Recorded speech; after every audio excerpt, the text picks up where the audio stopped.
श्री स्वामी समर्थ स्वामी आहेत या चॅनलवर आपले स्वागत आहे. सायंकाळी तुळशीजवळ दिवा लावावा, पण तुळशीला स्पर्श करू नये. वाचा कारण. सूर्यास्तानंतर मानव वगळता सृष्टीतले सर्व सजीव झोपी जातात.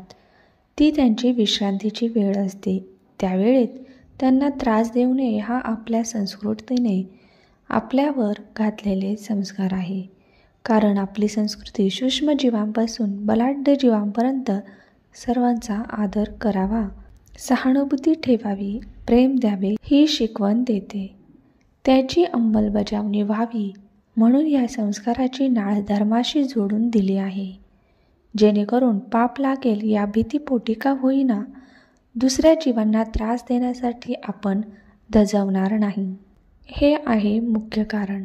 त्याबरोबरीने या संकल्पनेशी जोडलेल्या इतर गोष्टीबद्दलही जाणून घेऊया. झाडे आणि वनस्पती हे माणसांसारखे जिवंत प्राणी आहेत, म्हणून ते देखील सजीव घटकात समाविष्ट केले जातात.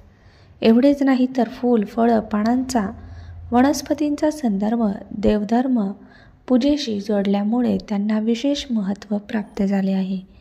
जसे की तुळशी, जास्वंद, कमळ, बेल, दुर्वा, आम्रपल्लव, वड, पिंपळ इत्यादी नावं वाचली तरी त्यांच्याशी संबंधित देव आणि पूजाविधी आपल्या लक्षात येतील. म्हणून देवाला प्रिय असलेल्या गोष्टींचा आपण मान ठेवला पाहिजे.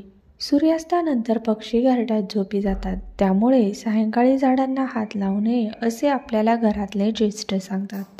त्यामुळे झाडांनाच नाही तर त्यावर निजलेल्या जीवांनाही त्रास होतो.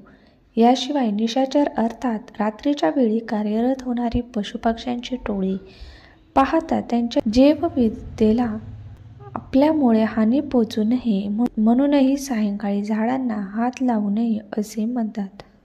ज्याप्रमाणे सायंकाळी किंवा रात्रीच्या अंधारात आपल्यामुळे प्राणी पक्ष्यांना हानी पोचू शकते, तशीच त्याच्यामुळेही आपल्या जीवालाही भीती निर्माण होऊ शकते. कारण ते जीव आपल्याला त्रास देण्याच्या हेतूने नाही तर स्वरक्षणासाठी आपल्यावर हल्ला करू शकतात. म्हणून सुरक्षित अंतर राखणे केव्हाही चांगलेच.